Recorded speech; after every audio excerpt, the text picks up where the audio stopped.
حالت حیض میں خواتین سے متعلق بہت ساری بے اعتدالیاں دنیا کے ہر مذہب میں رہی ہیں۔ یہودی کیا کرتے تھے کہ حالت حیض میں عورت سے بالکل کنارہ کشی اختیار کر لیا کرتے تھے، اس کے قریب بھی نہ جانا، اور کھانا پینا بھی الگ اور جھوٹا بھی الگ۔ تو بعض مذاہب میں کوئی فرق ہی نہیں تھا کہ حالت حیض اور پاکی کے ایام میں۔ تو جب اسلام دنیا میں آیا تو صحابہ کرام کو یقیناً یہ خیال پیدا ہوا کہ بھئی اب اسلام کے اس بارے میں کیا احکام ہیں کہ جب خواتین مینسز کی حالت میں ہوتی ہیں شادی شدہ، تو کیا ہم ان سے ہم بستری کر سکتے ہیں یا نہیں کر سکتے، کیا اس کے احکامات ہیں۔ تو اللہ نے صحابہ کے سوال کو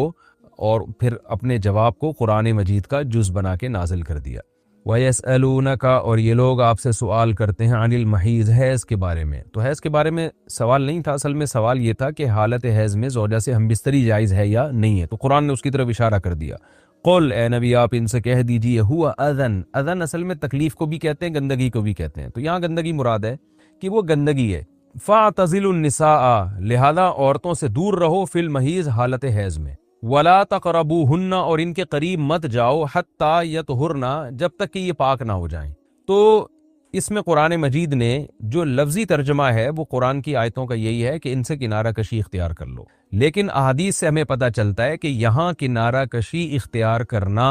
یہ کنایہ ہے ہم بستری کرنے سے، یعنی ان سے ہم بستری کرنا تمہارے لیے جائز نہیں ہے۔ کنارہ کشی سے وہ جو یہودی کر لیا کرتے تھے وہ مراد نہیں ہے یہاں پہ، اور اس کی تفصیل احادیث میں۔ تو قرآن نے چونکہ صاف لفظوں میں جماع کا ہم بستری کا ذکر نہیں کیا، تو صرف کنایوں سے کام لیا ہے قرآن مجید نے۔ فاعتزلوا النساء، ان سے اعتزال کرو، یعنی دور رہو ان سے۔ دور رہنے کا مطلب صرف دور رہنے سے یہ مراد ہے، صحیح حدیث ہے، نبی صلی اللہ علیہ وسلم نے فرمایا، اصنعوا کل شیء الا النکاح، حالت حیض میں اپنی زوجہ کے پاس تم جا سکتے ہو، سب کچھ کر سکتے ہو سوائے جماع کے۔ تو انٹرکورس جو اسے کہا جاتا ہے وہ حلال نہیں ہے۔ تو باقی نبی صلی اللہ علیہ وسلم نے فرمایا کہ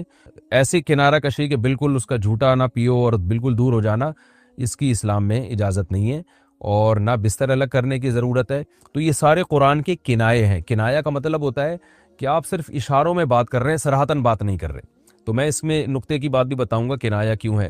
کہ فاعتزلوا النساء فی المحیض، عورتوں سے حالت حیض میں دور رہو، ولا تقربوہن، ان کے قریب مت جاؤ۔ تو یہ قریب جانا بھی اصل میں جماع اور ہم بستری سے کنایہ ہے، یعنی اشارہ ہے ہم بستری مت کرو۔ تو جماع کا صراحتاً ذکر نہیں کیا جا رہا، تو مراد وہی ہے کنایہ، کنایے میں بات کی جا رہی ہے۔ ایک جگہ قرآن میں آتا ہے لا تقربوا الزنا، زنا کے قریب مت جاؤ۔ تو ممکن ہے کسی کو اشکال ہو کہ وہاں تو ہم یہ کہتے ہیں کہ زنا کے قریب بھی مت جاؤ، تو وہاں قریب نہ جانے سے ہم حقیقی معنی مراد لیتے ہیں کہ بھئی زنا ایسا کام کرنا جو زنا یعنی زنا تک لے کر جاتا ہے وہ بھی تمہارے لیے حرام ہے، تو وہاں تو یہ ترجمہ کرتے ہیں، تو یہاں بھی وہی ترجمہ ہونا چاہیے، ولا تقربوہن، ان عورتوں کے قریب بھی مت جاؤ۔ یا مطلب کیا ہے کہ اس گھر میں بھی نہ رہو، اس کمرے میں بھی نہ رہو جہاں تمہاری جو بیوی رہتی ہے جو مینسز کی حالت میں ہے۔ تو یاد رکھیں وہاں چونکہ زنا کا لفظ اللہ نے صراحتاً ذکر کر دیا، کنایہ کی اب ضرورت نہیں ہے، لہذا وہاں لا تقربو کا مطلب لا تقربو ہی ہے، یعنی قریب مت جاؤ۔ تو زنا کے قریب مت جاؤ یہ کنایہ نہیں ہے، اس کا مطلب صاف کہ زنا تو دور کی بات ہے، کوئی ایسا کام بھی نہیں کرنا جو زنا کے قریب لے کے جاتا ہے، لیکن یہاں اللہ نے ہم بستری کے لفظ کا صراحتاً ذکر نہیں کیا، لہذا جہاں ذکر نہیں ہوتا تو وہاں اشارتاً ذکر کیا جاتا ہے، اور اشارتاً جب ذکر کیا ہے تو یہاں لا تقربوہن، یہ قرب سے خاص قسم کا قرب مراد ہے، اس سے مطلق قرب مراد نہیں ہے کہ کسی کے بھی قریب چلے جاتے ہیں۔ تو یہاں خاص قسم کا قرب مراد ہے، وہ قرب یہی ہے کہ مکمل جمع کرنا حالت حیض میں، اس کی اجازت نہیں دی جا رہی، لیکن اللہ نے اس کو گول مول طریقے سے کنائے کے ذریعے ذکر کیا ہے، حتی یطہرن، یہاں تک کہ وہ پاک ہو جائے۔ تو یہ جو میں نے بتایا کہ حالت حیض میں نبی صلی اللہ علیہ وسلم سے صحیح احادیث سے ثابت ہے، اور اس پر پوری امت کا اجماع ہے، اتنی واضح احادیث ہیں بخاری اور مسلم کی اس بارے میں کہ حالت حیض میں آپ بیوی کے قریب جا سکتے ہیں، اور حیا کے خلاف مسئلہ ہے، لیکن اب ایک بات آ گئی تو میں بتا دوں کہ اس کی تفصیل فقہاء نے بیان کی ہے کہ جو ناف سے لے کر گھٹنوں تک جسم پہ کوئی کپڑا ڈال دیا جائے اور پھر باقی زوجین ایک دوسرے سے جو ہے وہ ریلیشن قائم کر سکتے ہیں باقی باڈی کے ذریعے، لیکن یہ کہ جو مکمل جمع ہے وہ حلال نہیں ہے اور وہ سخت گناہ ہے۔ آگے اللہ نے ارشاد فرمایا فَإِذَا تَطَهَّرْنَ،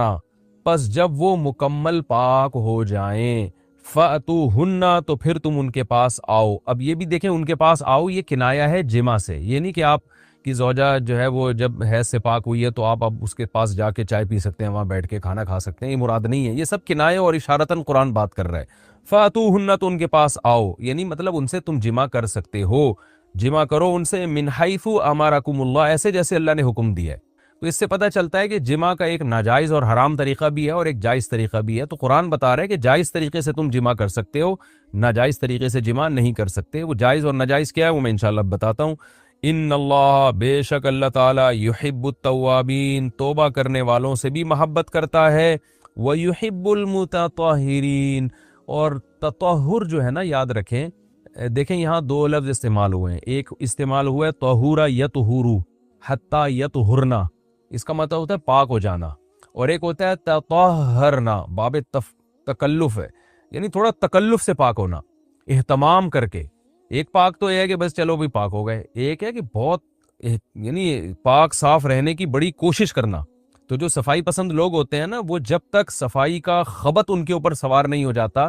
اور تکلف نہیں کرتے، اس وقت تک پاک صاف وہ رہتے نہیں ہیں۔ تو اس لیے اللہ تعالیٰ نے تکلف کے ساتھ طہارت کا حکم دیا۔ تو اسی وجہ سے بہت سے علماء کہتے ہیں کہ اس سے حالت حیض کے بعد غسل کرنا مراد ہے، کہ اگر عورت کے 10 دن سے پہلے حیض آنا ختم ہو جائے تو عورت پر پھر واجب ہو جاتا ہے کہ وہ باقاعدہ غسل کر کے اپنے آپ کو پاک صاف کرے۔ تو یہی مراد ہے اس سے۔ اللہ نے فرمایا فَإِذَا تَطَهَّرْنَا، جب وہ مکمل پاک ہو جائیں، فَأْتُوهُنَّ مِنْ حَيْثُ أَمَرَكُمُ اللَّهُ، تو پھر اس طرح آؤ ان کے پاس جیسے اللہ نے حکم دیا، بے شک اللہ تعالیٰ محبت کرتا ہے توابین، توبہ کرنے والوں سے، وَيُحِبُّ الْمُتَطَهِّرِينَ، اور خوب تکلف کے ساتھ پاک صاف رہنے والوں سے۔ تو توبہ اور تطہر کا تذکرہ کیا۔ توبہ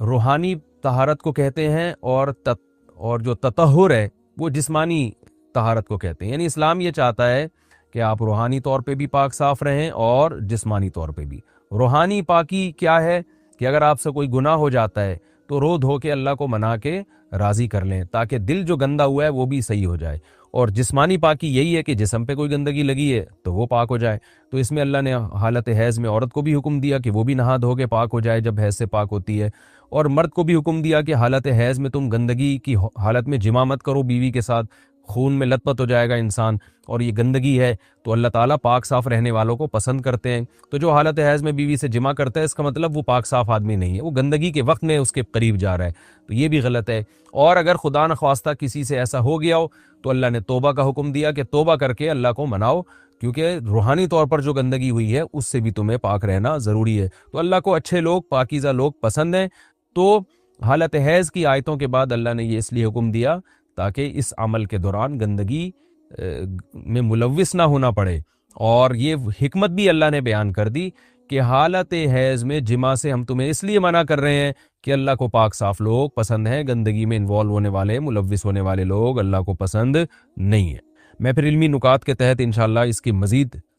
جو ہے وہ ڈیٹیل بیان کروں گا جب علمی نکتے بیان کروں گا میں آگے۔ اللہ نے ارشاد فرمایا نساؤکم حرث لکم، تمہاری عورتیں تمہارے لیے بمنزلہ کھیت کے ہیں۔ حرث عربی میں کھیت کو کہتے ہیں، تو بمنزلہ کھیت کے ہیں۔ جیسے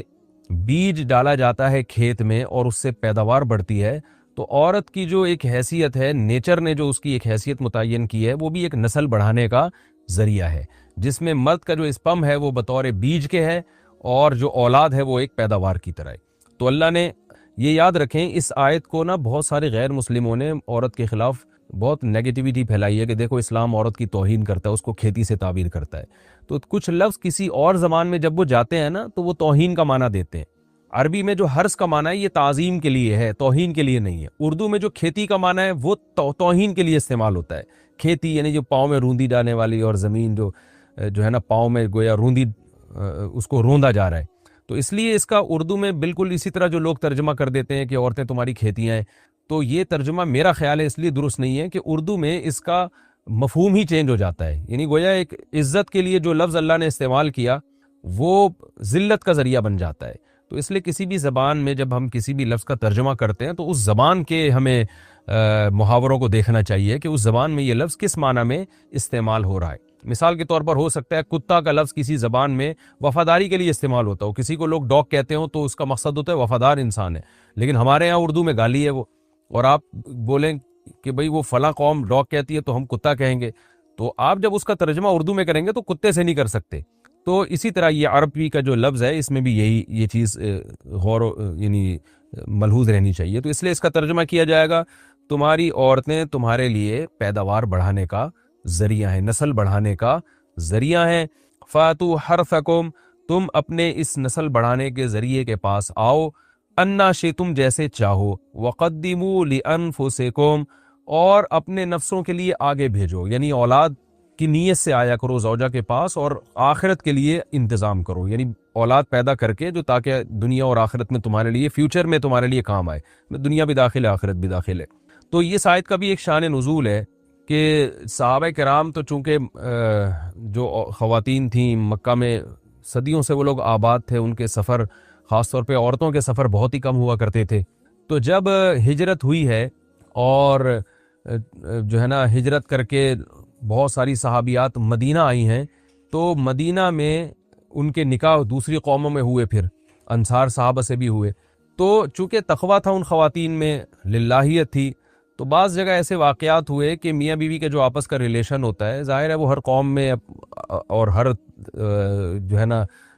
شخص کا مزاج دوسرے سے مختلف ہوتا ہے. تو بعض مردوں نے اس طرح سے اپنی زوجات کے ساتھ ہم بستری کی کہ ان خواتین کو پھر اشکال ہوا کہ پتہ نہیں اس طرح سے ہم بستری کرنا جائز بھی ہے یا نہیں ہے. تو انہوں نے نبی صلی اللہ علیہ وسلم سے یہ مسئلہ پوچھا کہ یا رسول اللہ، ہمارے شوہر ہمارے پاس اس طرح سے آتے ہیں تو کیا یہ جائز ہے یا نہیں؟ تو ان کے سوال کو بھی مبہم رکھا گیا، اور قرآن نے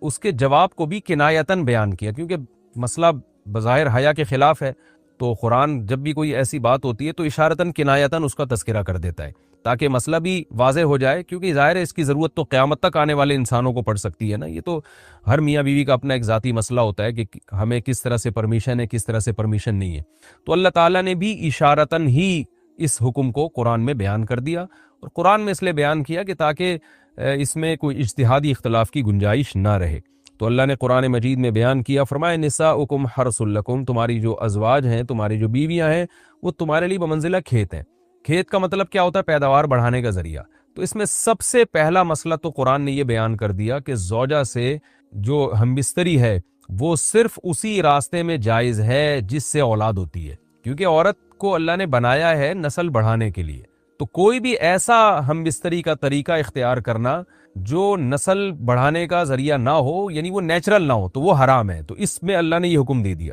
تو اس سے صاف یعنی حدیث سے بھی پتہ چلتا ہے، اور تمام فقہاء کا اجماع بھی ہے اس آیت کی روشنی میں کہ مسئلہ تھوڑا حیا کے خلاف ہے، لیکن میرا خیال ہے بتانا ضروری ہے کہ پچھلے راستے سے عورت سے ہمبستری کرنا بالکل حرام ہے، ناجائز ہے. اور نبی صلی اللہ علیہ وسلم کی اس پہ بہت شدید لعنت ہے، بہت شدید وعید ہے. تو یہ بالکل اللیگل ہے اسلام میں کہ عورت کے پچھلے راستے سے اس سے ہمبستری کی جائے. جو لوگ لڑکوں سے بدفعلی کے عادی ہوتے ہیں ان کو یہ ایک چسکا لگ جاتا ہے، تو یہ حرام ہے، ناجائز ہے، کیونکہ اللہ نے بتا دیا کہ یہ تمہارے لیے بمنزلہ کھیت کے ہیں. تو اس میں قرآن نے وہ جو سوال تھا نا اس کی طرف اشارتاً جواب دے دیا، اور آگے فرمایا فاتو حرثکم، تم اپنے کھیت کے پاس آؤ، یعنی پیداوار بڑھانے کا جو ذریعہ ہے اس جگہ کی طرف آؤ، انا شئتم، جیسے چاہو، یعنی باقی جس طرح سے تم چاہو زوجہ سے ہمبستری کر سکتے ہو، اس میں کوئی خاص طریقہ متعین نہیں ہے. میاں بیوی کا ایک دوسرے سے کوئی پردہ نہیں ہے. ہن لباس لکم وانتم لباس لہن، یہ دونوں ایک دوسرے کے لیے لباس ہیں. تو اس میں طریقہ کار کوئی بھی ہو سکتا ہے، کسی بھی طرح سے کرنا چاہو ایک دوسرے سے لطف اندوز ہو سکتے ہو. لیکن فاتو حرثکم، آنا موضع حرث میں ہے. حرث کا مطلب وہ اس جگہ کی طرف آنا ہے جہاں سے نسل بڑھتی ہے، کسی اور راستے کی طرف. اس سے صاف طور پر جو ہے نا وہ جو فاسق فاجر لوگوں کی جو برائی ہے، جو لڑکوں سے بدفعلی کے نتیجے میں پیدا ہوتی ہے، اس کا اللہ نے قلعہ کر دیا کہ اس کی اسلام میں بالکل اجازت نہیں ہے. باقی طریقہ کار کیا ہوگا یہ تمہارے اوپر، اس کی اللہ نے تمہیں اجازت دی ہے. وقدموا لانفسکم، اور چونکہ بار بار حرث کا تذکرہ ہو رہا ہے کہ نسل بڑھانے کا، تو اس لیے اللہ نے فرمایا کہ قدموا لانفسکم، اپنی ذات کے لیے فیوچر میں انتظام کرو. قدموا کا مطلب آگے بھیجو اپنی ذات کے لیے سرمایہ. کیا مطلب؟ کہ جب زوجہ سے ہمبستری کرو تو نیت اولاد کی ہونی چاہیے، تاکہ وہ اولاد دنیا میں بھی اور آخرت میں بھی تمہارے لیے ذخیرہ بن جائے. تو یہ نسل بڑھانے کی بہت زبردست ترغیب ہے اس آیت میں. اور اس آیت میں اللہ نے عورت کا کہ بہت ساری ذمہ داریوں میں سے ایک بڑی ذمہ داری کا بھی بیان بتا دیا کہ عورت کو اللہ نے بنایا ہے. یہ جو مرد اور عورت کا جو فرق رکھا ہے نا، اس فرق کی بڑی وجہ یہی ہے کہ مرد کے اسپم کو اللہ نے بیج کے طور پہ پیدا کیا ہے، اور عورت کو اللہ نے زمین کے طور پہ تو بیج اور زمین کے ملاپ کا بنیادی مقصد ہی نسل بڑھانا، پیداوار بڑھانا ہوتا ہے، نہ یہ کہ نسل روکنا۔ آج فیملی پلاننگ والوں نے اس آیت کی دھجیاں اڑا دی ہیں، اور جو پوری دنیا میں ایک بیہودہ قسم کی تحریک چل رہی ہے، یہ آیت بالکل اس کی نفی کر رہی ہے۔ اس لیے اللہ نے فرمایا کہ اچھا، اللہ نے اس کا بھی جواب دے دیا کہ جو فیملی پلاننگ والے کہتے ہیں نا نسل بڑھنے سے تمہارا نقصان ہوگا، خرچے بڑھ جائیں گے، تو اللہ فرماتے ہیں قدموا لانفسکم، تمہارا فیوچر بن جائے گا، سنور جائے گا، کیونکہ اولاد پہ اتنی انویسٹمنٹ نہیں ہوتی جتنا اس کا آؤٹ پٹ ہوتا ہے۔ ان پٹ کم ہے، آؤٹ پٹ زیادہ ہے، انویسٹمنٹ کم ہے، اس کے جو پروفٹ ہے وہ زیادہ ہے، دنیا میں بھی اور آخرت میں بھی۔ تو اللہ نے فرمایا اپنے نفس کے لیے، فیوچر کے لیے انتظام کرو، بڑھاپے کے لیے انتظام کرو، تمہارے بیٹے ہوں گے، بیٹیاں ہوں گی، پوتے ہوں گے، نواسے ہوں گے، بہویں ہوں گی، یہ دنیا کا مستقبل اور آخرت کا مستقبل کیا ہے۔ جو عبداللہ بن عمر رضی اللہ تعالیٰ عنہ نے جب نکاح کا ارادہ ترک کیا تو آپ کی جو ہمشیرہ تھی حضرت حفصہ، انہوں نے فرمایا کہ نکاح کرو، تمہارے اولاد ہوگی، دنیا سے جاؤ گے تو وہ تمہارے لیے دعائیں مانگے گی، تو یہ آخرت کے لیے ذخیرہ ہے۔ تو اس لیے اللہ نے فرمایا کہ آخرت کے لیے ذخیرہ کرو، واتقوا اللہ، اور اللہ سے ڈرو، واعلموا انکم ملاقوہ، اور جان لو کہ تم نے ایک دن اللہ سے ملاقات کرنی ہے۔ تو جتنے حکام اللہ نے تمہیں اس آیت میں دیے ہیں ان تمام حکام کو تم نے فالو کرنا ہے۔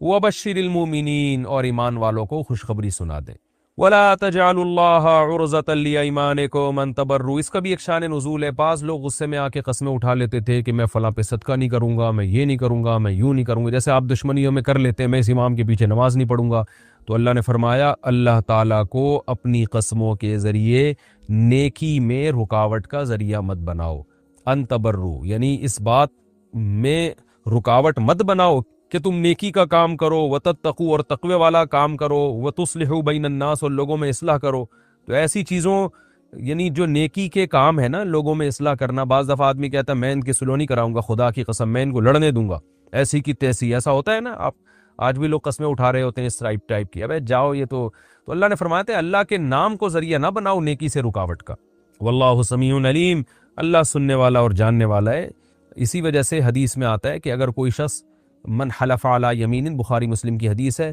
من حلف علی یمین فرآ غیرہا خیرا منہا فلیکفر عن یمینہ،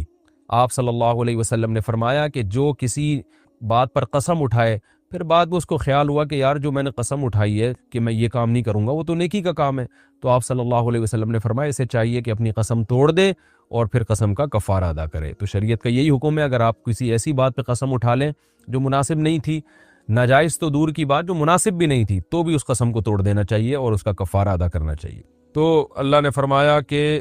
ہاں لا یؤاخذکم اللہ باللغو فی ایمانکم، اب قسم کے بارے میں قاعدہ بیان کیا جا رہا ہے کہ اللہ تمہاری قسموں میں جو لغو قسمیں ہیں ان کے بارے میں تم سے مواخذہ نہیں کرے گا، تمہاری پکڑ نہیں ہوگی۔ جو لغو قسمیں ہوتی ہیں وہ کیا ہوتی ہیں ابھی بتاتا ہوں میں۔ وَلَٰكِن يُؤَاخِذُكُم بِمَا كَسَبَتْ قُلُوبُكُم، ان قسموں کا مواخذہ کرے گا جن کا تمہارا جو قسمیں تمہارے دل کماتے ہیں، کیونکہ اللہ معاف کرنے والا ہے اور برداشت کرنے والا ہے، حلیم ہے۔ اس آیت کی تفسیر میں فقہا کا اختلاف ہے، کیونکہ لغو یمین اور یمین منعقدہ کسے کہتے ہیں اس کی تفسیر میں اختلاف ہے۔ میں اس کی ڈیٹیل بتاتا ہوں۔ پہلی بات تو یہ ہے کہ یمین یعنی قسم کی دو قسمیں ہیں۔ ایک کو کہا جاتا ہے یمین لغو، جو قرآن نے ذکر کی کہ اللہ یمین میں جو لغو یمین ہے، لغو قسمیں، ان پہ اللہ کی طرف سے کوئی پکڑ نہیں ہے۔ اور دوسری قسم ہے جس میں آپ کا دل باقاعدہ ارادہ کرے،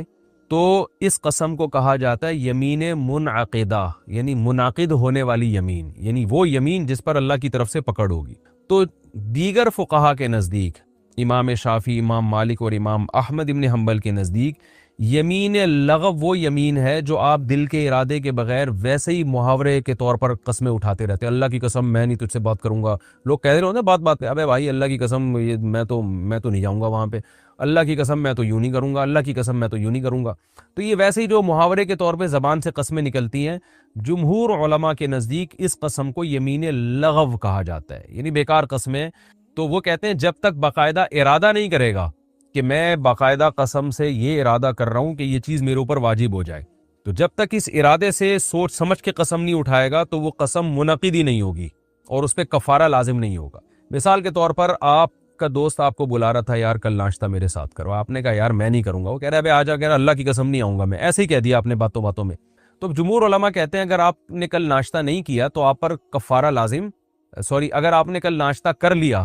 تو قسم نہیں ٹوٹے گی آپ کی، کیونکہ یہ تو آپ نے ویسے ہی باتوں باتوں میں ایک بات کہہ دی تھی کہ اللہ کی قسم میں کل تو صبح آپ کے ساتھ ناشتہ نہیں کروں گا، ٹھیک ہے نا، آپ کا باقاعدہ پراپر ارادہ نہیں تھا، تو اس لیے اس پر کوئی کفارہ نہیں ہے، اللہ کی طرف سے کوئی پکڑ نہیں ہے۔ اور اگر آپ نے باقاعدہ ارادہ کر کے کہا کہ اللہ کی قسم میں کل آپ کے ساتھ ناشتہ نہیں کروں گا، اور آپ کی نیت ہے کہ تاکہ یہ قسم کی وجہ سے میرے اوپر یہ کام لازم ہو جائے، تو اب جب آپ کل جا کے ناشتہ کریں گے اس کے ساتھ تو قسم ٹوٹے گی، اس پہ اللہ کی طرف سے مواخذہ ہوگا، کیونکہ اللہ فرماتے ہیں اللہ ان قسموں کا مواخذہ کرے گا جن میں تمہارے دل باقاعدہ قصب کرتے ہیں، اس کا ارادہ کرتے ہیں۔ تو یہ جمہور کے نزدیک ہے، لیکن امام ابو حنیفہ رحمہ اللہ تعالیٰ کے نزدیک جو قسم ہے، اگر فیوچر پہ کسی بات پہ آپ نے قسم اٹھائی ہے تو آپ نے ارادہ کیا ہو یا نہیں ارادہ کیا ہو، دونوں صورتوں میں اگر آپ وہ کام نہیں کرتے تو قسم کا کفارہ آپ کو دینا پڑے گا، آپ پر لازم ہو جائے گا کہ آپ اس قسم کا کفارہ ادا کریں۔ اور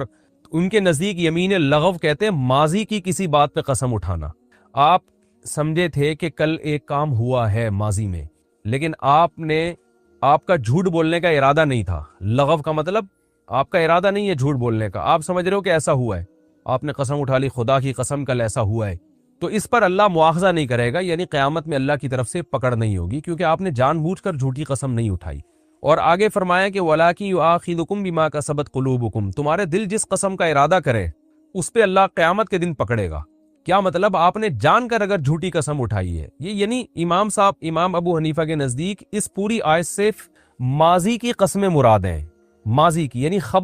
جھوٹی خبر دے رہے ہیں آپ قسم کے ذریعے۔ مثال کے طور پر کل یعنی آپ سے کسی نے پوچھا کہ بھائی